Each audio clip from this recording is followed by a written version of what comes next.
There is a sorrow that lingers in the hearts of those who have given their years in love, sacrifice, and patience, only to find that the very ones they nurtured have turned away.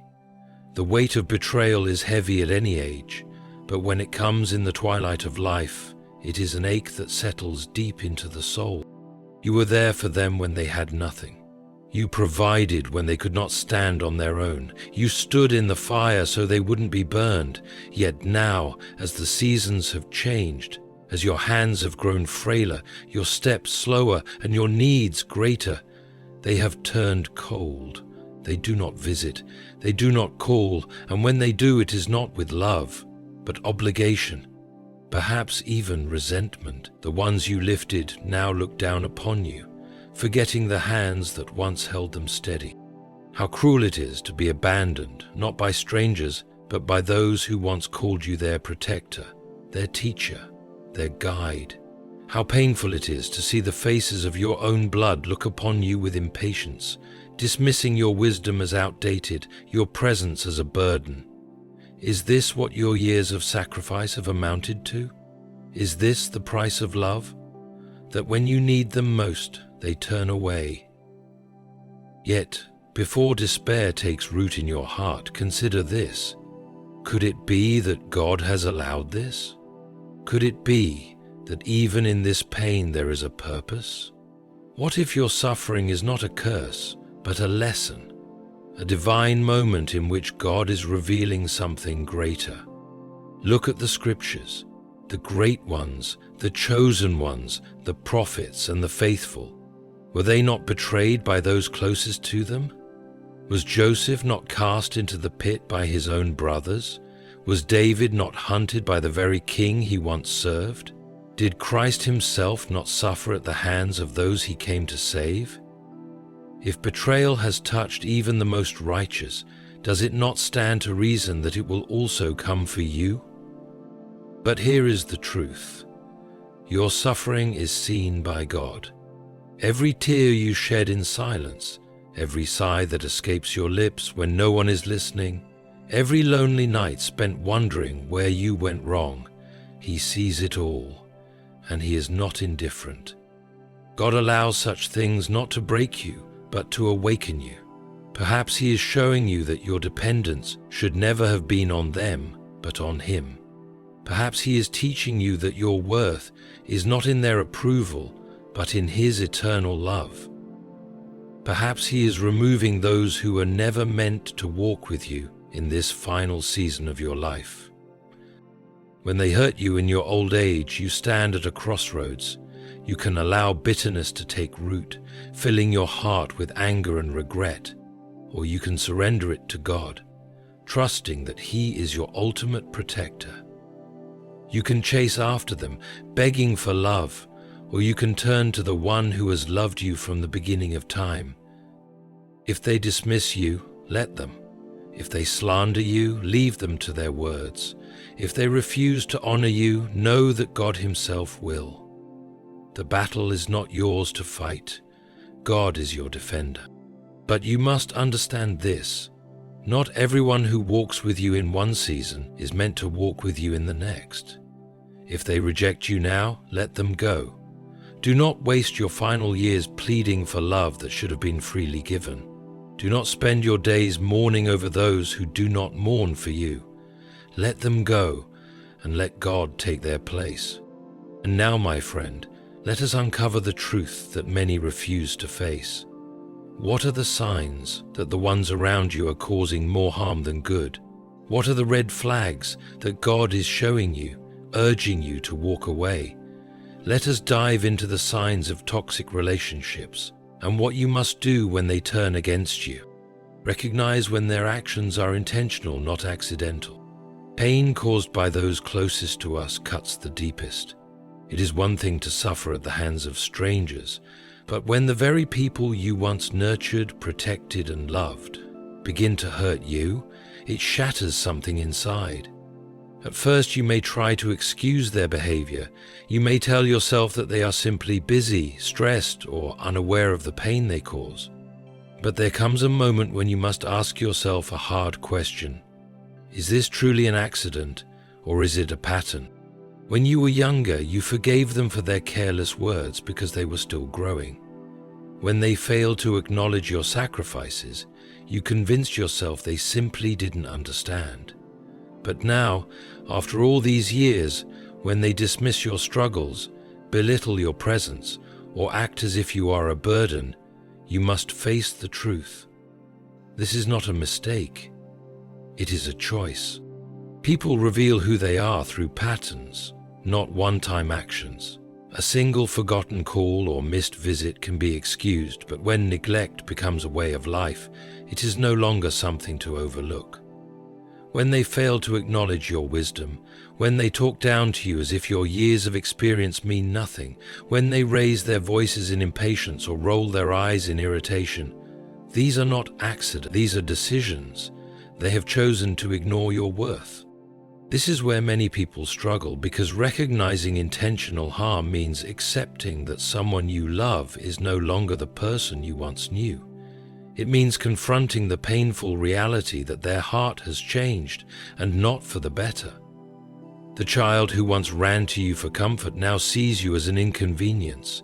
The friend who once depended on you now keeps their distance. The relative who once leaned on your strength now acts as if they have outgrown you. You may try to justify their actions. Maybe they don't realize how much they hurt me. Maybe I just need to be more patient. But how many times will you allow them to walk over your kindness before you acknowledge that they know exactly what they are doing? If they were truly unaware of their actions, they would show remorse when confronted. They would adjust their behavior. But when someone repeatedly chooses to hurt you, dismiss your presence, or treat you as though you no longer matter, they are sending a clear message. Your pain does not concern them. God does not expect you to remain blind to this reality. He opens your eyes not to cause you more suffering, but to set you free. You were never meant to beg for love, especially from those who once claimed to care for you. The way people treat you is not just a reflection of their behavior, it is a reflection of their heart. And when a heart hardens against you, no amount of patience or pleading can change it. But the real danger is this: when you refuse to acknowledge their actions as intentional, you allow yourself to remain in a cycle of hurt. You continue to lower your expectations, thinking that one day they will realize their mistakes. You keep giving, even when they do not appreciate it. You keep reaching out, even when they pull away. And in doing so, you allow yourself to become the one who is constantly disappointed, constantly waiting, constantly hoping for change that will never come. There comes a time when you must stop making excuses for them. If they refuse to see your value, stop trying to prove it. If they do not appreciate your presence, stop offering it so freely. If they can sleep peacefully knowing they have hurt you, take it as a sign that their heart is no longer aligned with yours. Some people change for the better, others change for the worse. And when they choose to walk the path of neglect, mistreatment, or cold indifference, your role is not to chase them. It is to see them for who they are and act accordingly. Recognizing their intentions is not about bitterness or revenge. It is about truth, because only when you acknowledge the truth can you make the right choices for your own well-being. And the truth is, if they wanted to treat you better, they would. If they cared, they would show it. If they respected you, you would feel it. You should not have to beg for what should have been freely given. God does not want you trapped in a cycle of pain, hoping for a change that will never come. When He reveals the truth about people, He is giving you a choice. Will you continue to excuse their behavior, or will you finally see them for who they have become? Stop expecting love from those who refuse to give it. Love is a sacred bond, a divine connection that cannot be forced, bought, or begged for. When God created love, He designed it to flow freely between hearts, without conditions, without manipulation, without pleading. Yet, so many of us spend our lives chasing after love that was never meant to be ours. knocking on doors that were never meant to open, holding on to people who have already let us go in their hearts. You have given your life to them. Your love was unconditional, your sacrifices endless, and your patience unwavering. You were there in their weakest moments, their times of need, their seasons of struggle, and yet, now that life has shifted, now that the years have passed, now that you stand in need of love, you find yourself waiting for a call that never comes, waiting for a word of gratitude that remains unspoken, waiting for arms that never reach out. But how long will you keep waiting? How many more nights will you spend wondering if today will be the day they finally remember you? How many more times will you excuse their absence, telling yourself that perhaps they are just busy, that perhaps they have forgotten, that perhaps they will realize their mistake and return? God did not design love to be a game of waiting. If love has to be begged for, it is not love. If you have to convince someone to care, then they were never truly meant to be in your life. If they wanted to be there, they would be. If they valued your presence, you wouldn't have to remind them of your worth. Look at how God loves you fully, unconditionally, without hesitation. He does not turn away when you come to him. He does not place conditions on his love. He does not withhold his presence when you need him most. His love is constant, unwavering, eternal, and yet here you are, waiting for imperfect people to give you the love that only God can provide. This is where the deception lies. You think that if you just try harder, if you just prove your worth, if you just hold on a little longer, they will eventually give you what your heart desires. But what if God is allowing this void for a reason? What if he is showing you that you have placed your hope in the wrong people? What if he is whispering to you, telling you to stop looking for love in places where it no longer exists?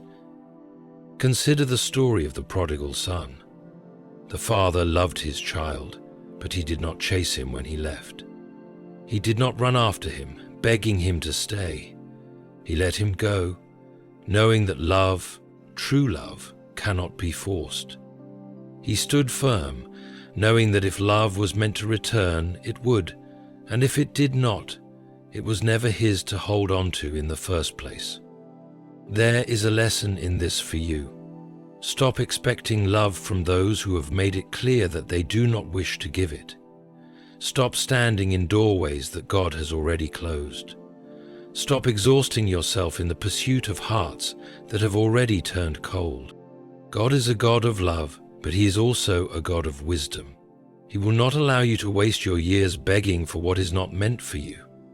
If he has removed certain people from your life, if he has allowed relationships to fade, if he has shown you time and time again that they are unwilling to love you as you deserve, then he is speaking to you. He is guiding you away from pain. Look at your life. Who are you waiting for? Who are you still hoping will change? Who are you still giving your energy to, despite receiving nothing in return? And more importantly, why? Why do you believe you must fight for a place in their heart when they have already made it clear that you are not a priority? Do you think God is unaware of your pain? Do you think he does not see the nights you spend in silence, wondering why you were cast aside? He sees it all. He knows the depth of your sorrow. But he is also waiting for you to open your eyes, to stop looking at them and start looking at him. The truth is, love should never have to be fought for. Respect should never have to be demanded. Affection should never have to be begged for. If they wanted to love you, they would. If they cared for you, you would know it. If they valued you, you would feel it.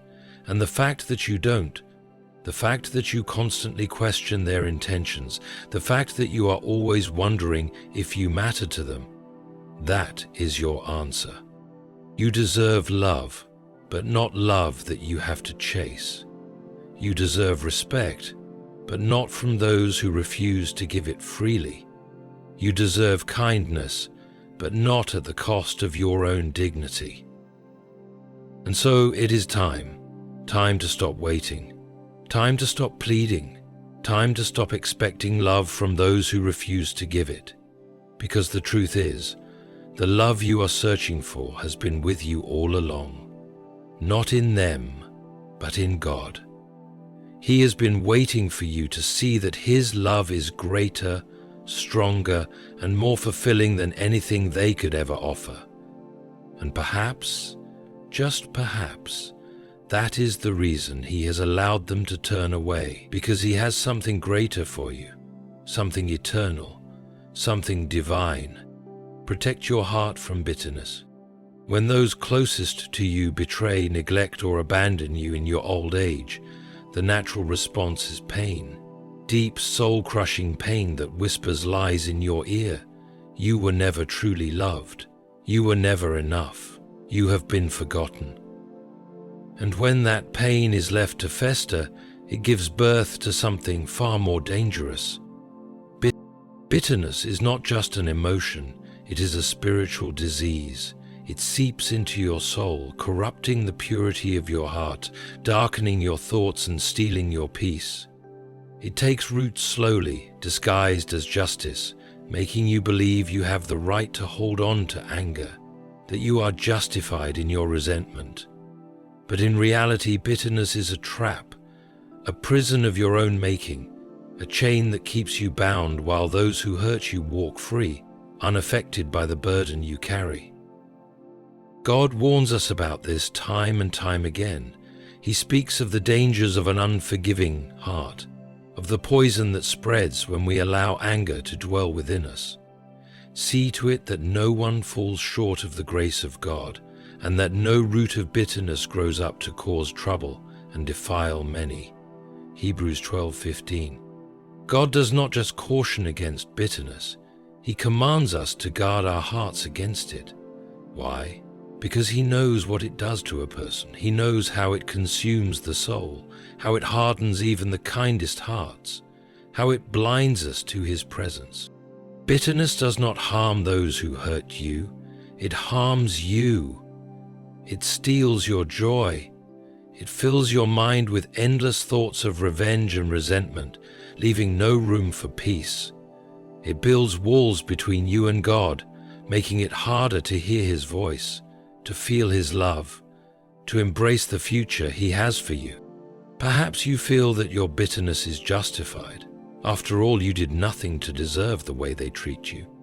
You gave them everything. You sacrificed, loved, forgave, and yet they have turned their backs on you. They speak to you with impatience. They ignore your presence. They act as though you are nothing more than an inconvenience.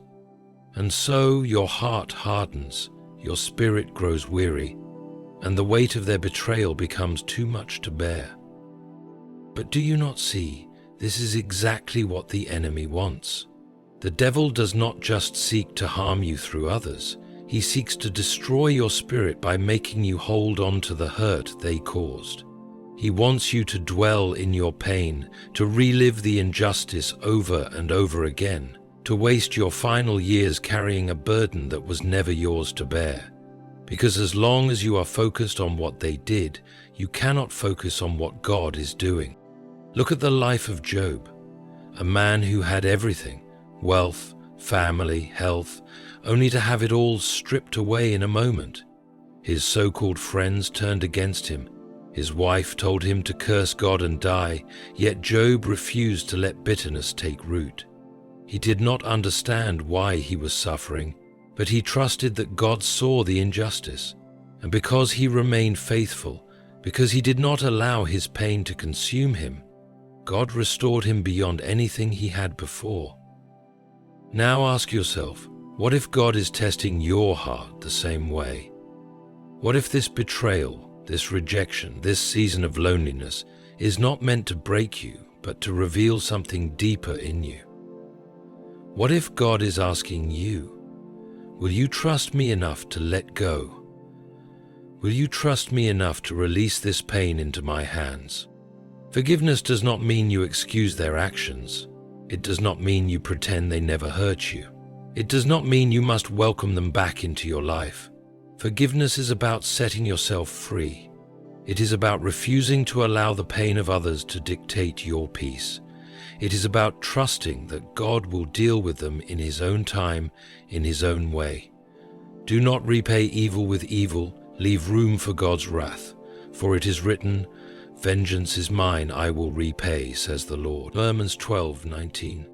God sees what they have done.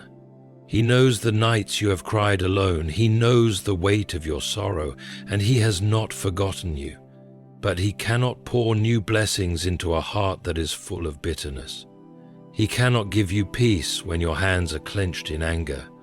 He is calling you to release it, to lay it at His feet, to surrender the pain, the resentment, the endless thoughts of justice and revenge, and allow Him to fight for you.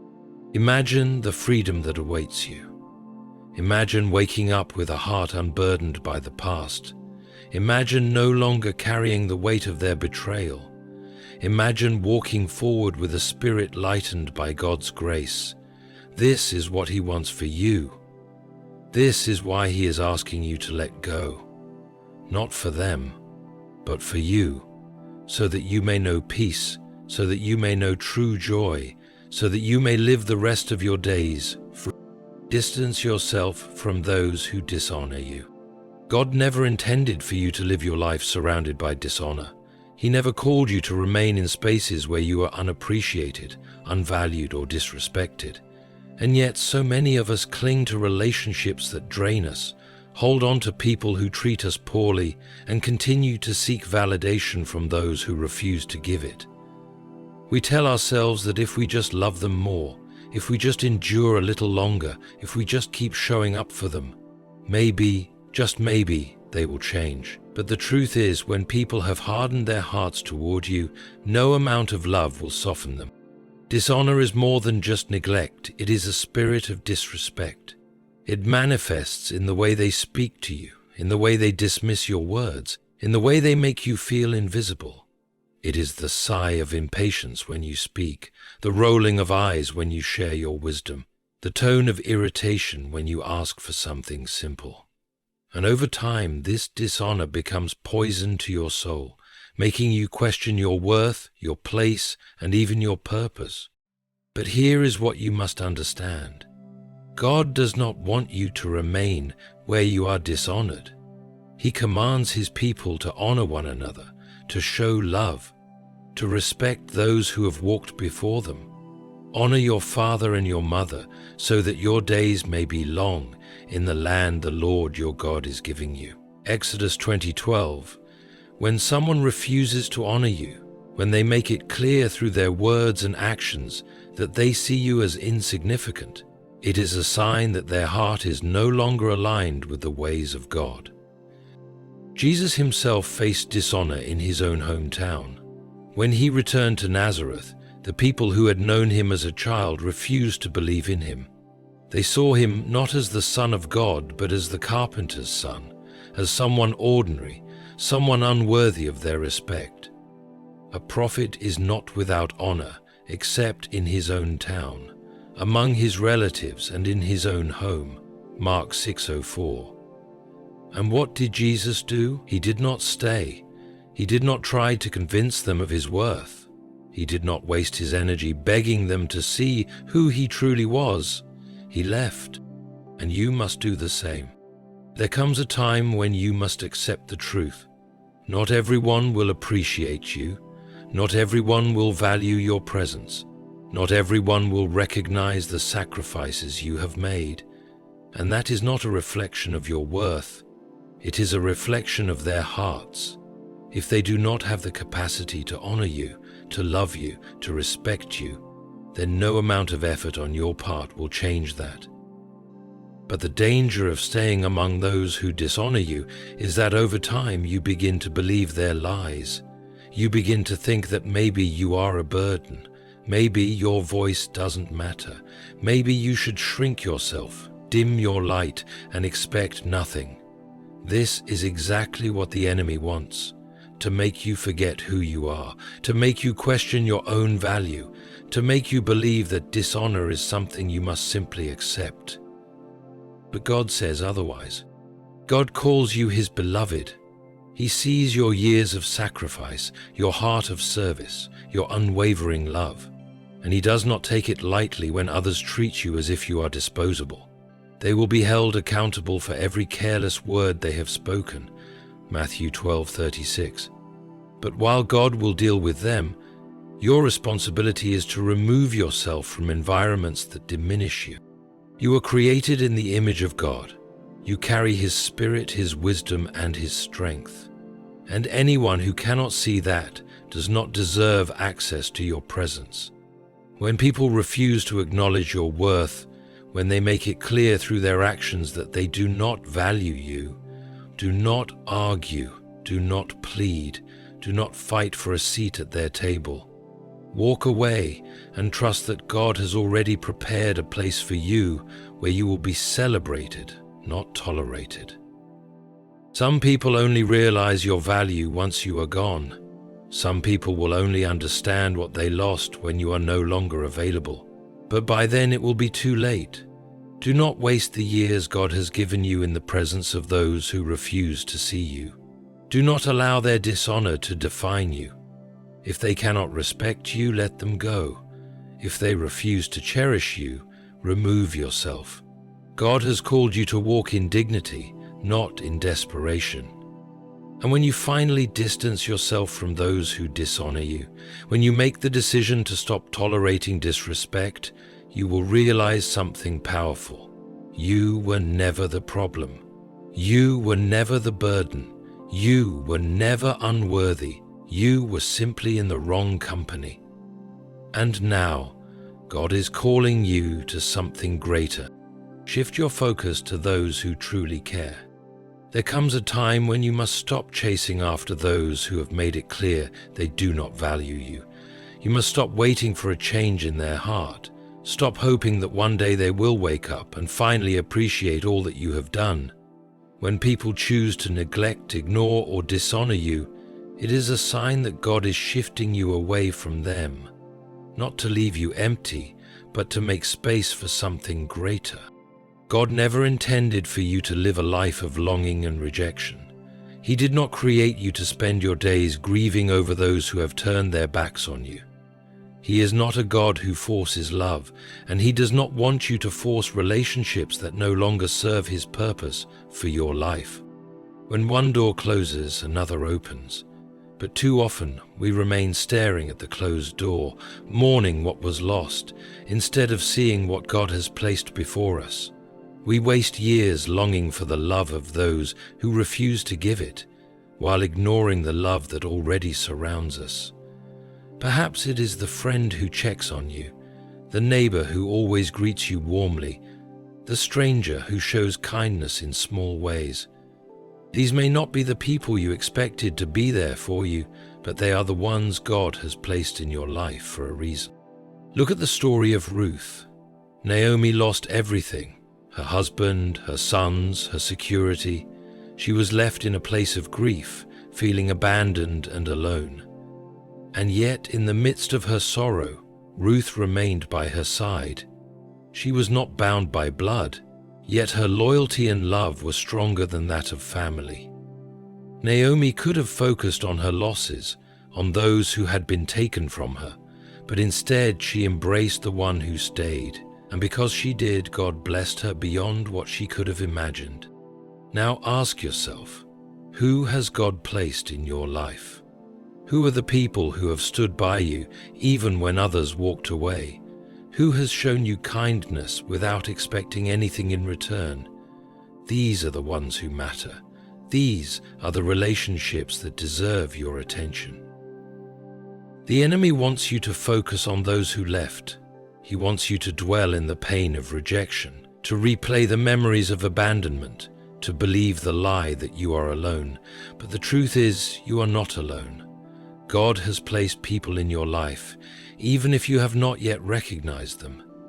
He has surrounded you with those who truly care, but you must be willing to open your eyes and see them. Even Jesus experienced rejection. The very people he came to save turned against him. His own disciples abandoned him in his greatest moment of need. And yet he did not dwell on those who left. He did not chase after them, pleading for their loyalty. Instead, he poured his love into those who remained, the ones who truly believed, the ones who stood by him even in the darkest hour. And that is what God is calling you to do. Shift your focus. Stop grieving over relationships that are no longer meant for you. Stop waiting for those who have made their decision.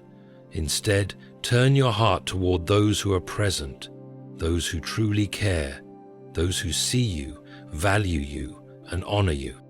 Perhaps you feel like the ones who stayed are not as important as the ones who left. Maybe you think, but they are not my family. They are not the ones I invested in. They are not the ones I wanted to stay. But do you not see? God chooses family not by blood, but by the heart. Sometimes the people who are meant to walk with you in your final years are not the ones you expected, but the ones God handpicked for you. Think about the Samaritan who helped the wounded man on the road. The priest walked past. The Levite walked past. The very people who should have cared ignored his suffering, but a stranger, someone he never expected, stopped and helped him, cared for him, and restored him. This is what God does. He sends the right people when you stop chasing the wrong ones. So ask yourself today, who are you focusing on? Are you still looking back at those who rejected you? Are you still seeking love from people who have made it clear they will not give it? Or are you ready to open your heart to the love that God has placed right in front of you? God does not want you to waste your final years in sorrow. He does not want you to sit in loneliness when He has already sent people to surround you with love. But it is up to you to recognize them. It is up to you to shift your focus. It is up to you to embrace the ones who truly care and walk away from those who never did. Pray for them, but do not force relationships. There is a time to fight for relationships, and there is a time to let them go. It is painful when those you once cherished, those you sacrificed for, those you held close, turn cold and distant. When you have poured your love, time, and energy into them, it is natural to want to hold on, to keep hoping, to keep reaching out, waiting for the day they return with the love and gratitude you deserve. But here is a truth that many struggle to accept.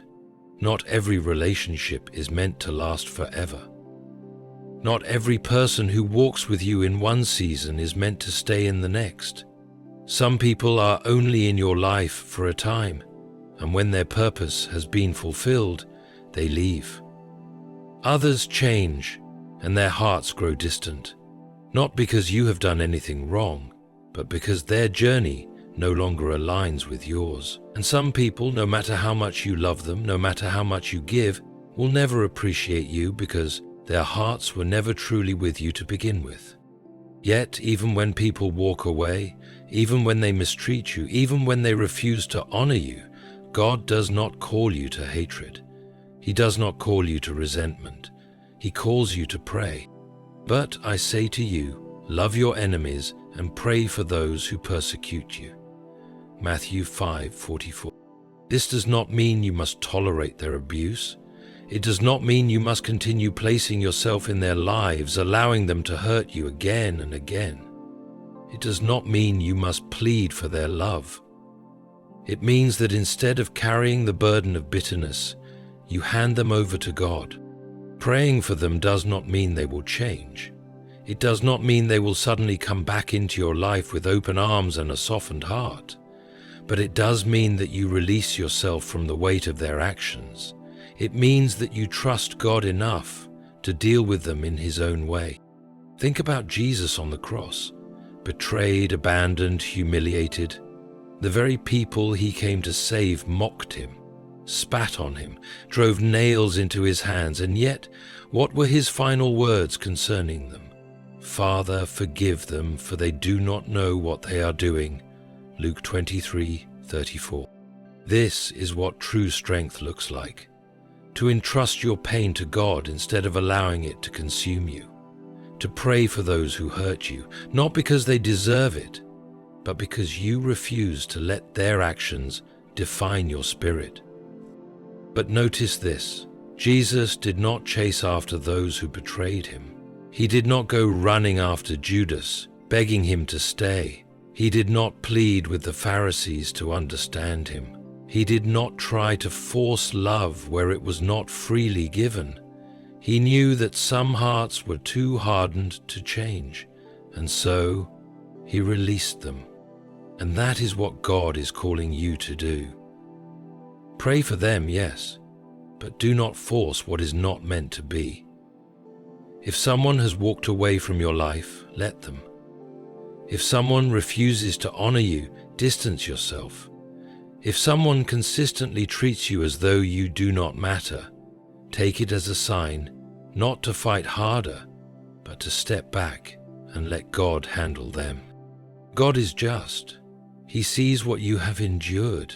He knows the nights you have cried in silence, the pain of being disregarded, the ache of unreciprocated love. And he does not ignore injustice. Vengeance is mine, I will repay, says the Lord. Romans 12:19. Your responsibility is not to make them see their wrongs. It is not to force them to love you.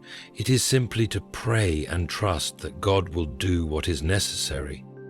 Many people make the mistake of thinking that forgiveness means reconnection, that if they truly have a good heart, they should keep trying, keep proving their love, keep reaching out. But the Bible never commands you to keep placing yourself in harm's way. Forgiveness is between you and God. It is about releasing the weight of anger. But reconciliation? That requires repentance. That requires change. And if they have not changed, if they continue to mistreat you, then walking away is not an act of hate. It is an act of obedience. God sometimes removes people from your life for a reason. He sees things you do not. He knows the true condition of their heart, and he will not allow you to waste your time begging for something that is not aligned with his plan for you. So, let go. Pray for them. Ask God to touch their hearts, to lead them toward repentance. But do not remain in a place where you are no longer valued. Do not keep knocking on doors God has closed. Do not grieve over relationships he has already told you to walk away from. Because when you finally let go, when you finally surrender them to God's hands instead of your own, you will experience a peace unlike anything you have known. A peace that comes not from forcing love, but from trusting that the one who truly loves you is guiding your path. Find strength in God, not in their approval. One of the greatest traps of the human heart is seeking approval from those who will never give it. We spend years, sometimes even a lifetime, trying to prove our worth to people who do not see it, trying to earn love from those who withhold it, trying to be enough for those who will never be satisfied. And in doing so, we slowly drain ourselves, pouring out our strength for people who do not appreciate the effort, the sacrifices, the love we give. But here is a truth that will set you free. Your worth does not come from them. It never did. It comes from God. From the very beginning, God has called you his own. He has placed his Spirit within you, shaped you in his image, and declared over your life that you are loved, cherished, and valuable. Not because of what others think of you, but because he made you. Before I formed you in the womb, I knew you. Before you were born, I set you apart. Jeremiah 1:5.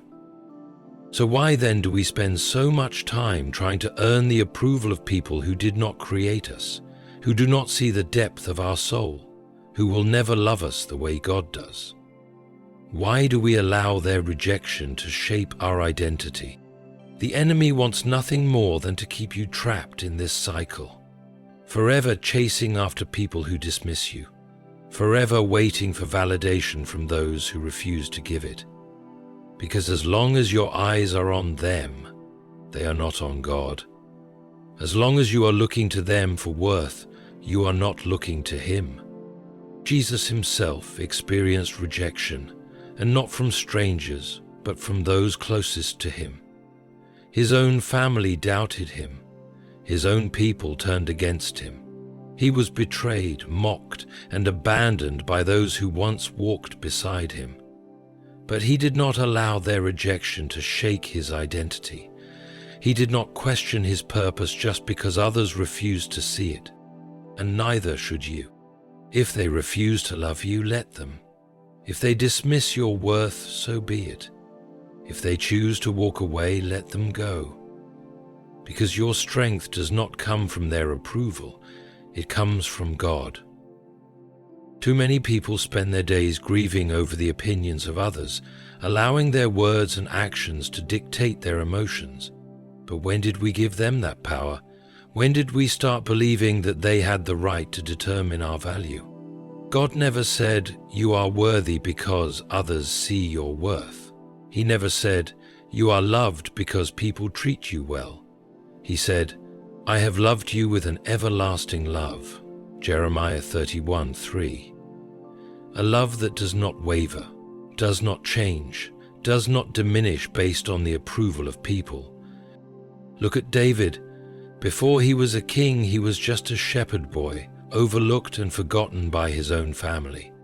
When the prophet Samuel came looking for the next king, David's own father did not even call him from the fields. His brothers mocked him.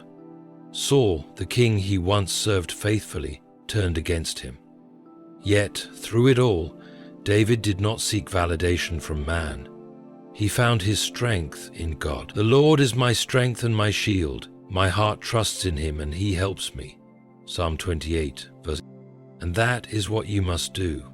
Stop seeking approval from those who cannot give it. Stop waiting for people to recognize your worth. Stop allowing their rejection to define you.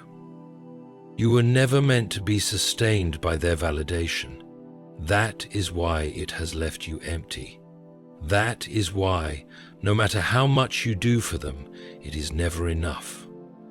That is why, no matter how much you love them, they do not return it in the way you deserve. Because God never designed your heart to be filled by their approval, only by His presence. If you continue seeking strength in people, you will always be weak. But if you seek strength in God, you will never be shaken. This is your test. Will you continue to chase after their approval, hoping that one day they will finally see you? Or will you stand firm in the love of God, knowing that you are already seen, already chosen, already enough? Will you allow their rejection to break you, or will you rise above it, knowing that your foundation is unshakable because it is built on something greater than their opinions? God is watching. He sees how much you have given.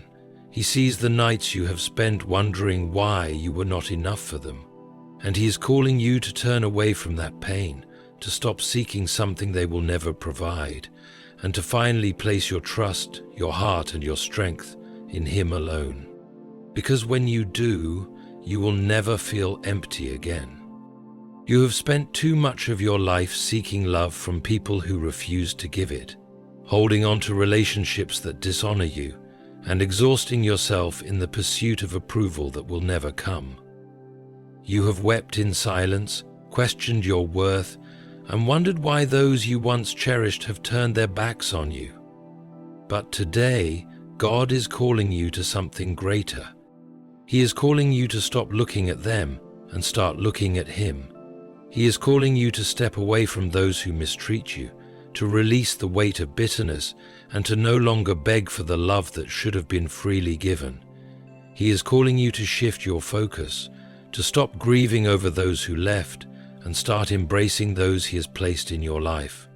And above all, He is calling you to trust that His love, His presence, His strength will always be enough.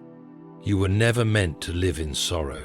You were never meant to waste your days trying to convince others of your worth. If they cannot see it, let them go. If they refuse to honor you, walk away. If their hearts have turned cold, place them in God's hands and move forward with peace. Because the truth is, God has not forgotten you. He has not overlooked your suffering. He has seen every tear, heard every silent cry, and felt every ache in your heart. And He is preparing something far greater than what you have lost. So, today, make the choice. Choose to find your strength in Him. Choose to walk away from those who dishonor you. Choose to let go of bitterness, to pray for those who hurt you, but to no longer force relationships that were never meant to last. Because when you finally release what is not meant for you, God will fill your life with what is. And that, my friend, is where true peace begins.